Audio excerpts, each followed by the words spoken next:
ওরা কিন্তু প্যান্ডেল করেছে, ভালোই করেছে। আর আমাদের প্যান্ডেল নেই, আমাদের হচ্ছে ঈদের মাঠটা হচ্ছে মসজিদের ওই পিছন দিকে। তো আমি এখন চলে আসছি ঈদের মাঠের দিকে, আর আসতেই দেখছি সব ছোটাছুটি করছে, সময় বেশিক্ষণ নেই যেহেতু। তো আমি চলে আসলাম ঈদের মাঠের দিকে। এদিকে সবাই জায়নামাজ হাতে করে চলে এসেছে, অনেকজন কিন্তু বসে পড়েছে। খুব একটা সুন্দর খুশির মুহূর্ত।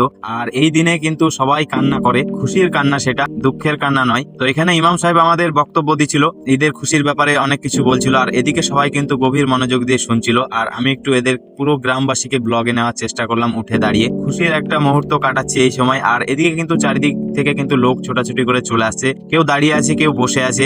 আর এখানে সত্যি একটা জিনিস অনুভব করলাম, এখানে অনেক প্রিয় মানুষ সবাই হারিয়েছে, এমনকি আমিও আমার প্রিয় মানুষ আমার আব্বাজানকে হারিয়েছি। সেই সব দিনগুলো মনে পড়ছিল, আব্বাজানের সঙ্গে ঈদ কাটানো মুহূর্তগুলো। সত্যি এরকম ঈদের খুশির দিনে যতই হাজারো প্রিয় মানুষ আপনজন থাকুক না কেন, যার বাবা নেই তার মতো দুঃখী আর কেউ নেই। তো এইসব মুহূর্তগুলো মনে পড়ছিল, খারাপও লাগছিল, ভালো লাগছিল। তারপরে ইমাম সাহেব আর মসজিদের কালেকশন শুরু হয়ে গেল। আমাদের এখানে প্রত্যেক বছরই কিন্তু এটা হয়। তো তারপরে কিন্তু দোয়া শেষ করে সবাই কোলাকুলি করছিল। তো সেই সব দৃশ্যগুলো আমি ব্লগে নিচ্ছিলাম, বেশ ভালো লাগছিল। আর আমাকে এখন পর্যন্ত কেউ এসে কোলাকুলি করেনি। আমি কিন্তু পুরো 1 মাস ধরে তোমাদেরকে ব্লগ দিয়েছি, কোথায় ইফতারি করলাম, কোথায় কি করলাম। আর আজকে হচ্ছে স্পেশালি ঈদের দিন, তাই তোমাদের কাছে একটাই রিকোয়েস্ট, বেশি বেশি করে ভিডিওটা একটু শেয়ার করো, যেন আমি একটু সাপোর্ট পাই তোমাদের। তারপরে কিন্তু একজন মামা, মানে আমার মমিত মামা এসে আমাকে বুকে জড়িয়ে ধরলো।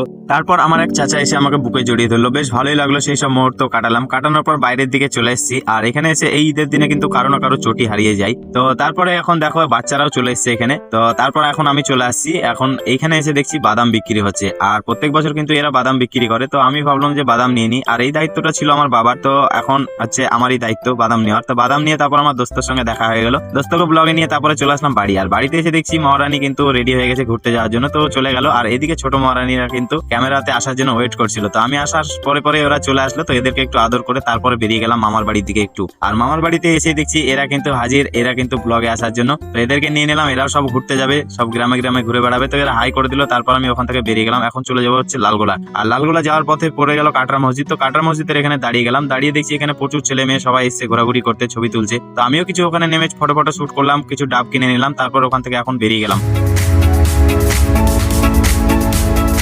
আমি এখানে এসেছিলাম ভগবান গোলার মোড়ে, দেখছি বিশাল বড় মেলা হয় ঈদের দিনে। তো এইসব দেখার পর চলে এসেছিলাম বাড়ি। আর বাড়িতে এসে দেখছি আমার বড় মহারানী রেডি হয়ে বসে আছে আমার সঙ্গে ঘুরতে যাওয়ার জন্য। আর আমার ছোট মহারানী কিন্তু এটাই ফার্স্ট টাইম, তো বেশ খুশি, নিয়ে চলে আসলাম। আর এই যে জায়গাটা দেখতে পাচ্ছ, এখানে হচ্ছে সকালে ঈদের নামাজের প্যান্ডেল ছিল, এখন দেখছি খেলাধুলা বাচ্চাদের জায়গা হয়ে গেছে। তো এখানে বেশ আনন্দ মুহূর্ত কাটাচ্ছি, সবাই কিন্তু বাচ্চারা এসে খেলাধুলা করছে। আর আমি কিন্তু আমার ছোট মহারানীকে নিয়ে একা একা দাঁড়িয়ে আছি। তা করতেই চলে এসেছিল আমার এক ভাই, তো আমার ছোট মহারানীকে কোলে নিয়ে নিল, আদর করলো। আর এদিকে কিন্তু অনেক বাচ্চারা সব দাঁড়িয়ে আছে জাম্পিং খেলার জন্য। তো বেশ ভালোই লাগলো, ঈদের মুহূর্তটা এইভাবেই কাটলো। তো তোমাদের কেমন লাগলো আমার ব্লগটা? যদি ভালো লাগে লাইক শেয়ার করে পাশে থেকে দেখা হচ্ছে পরের দিন ব্লগে। বাই, টাটা, সবাই ভালো থাকবে, সুস্থ থাকবে।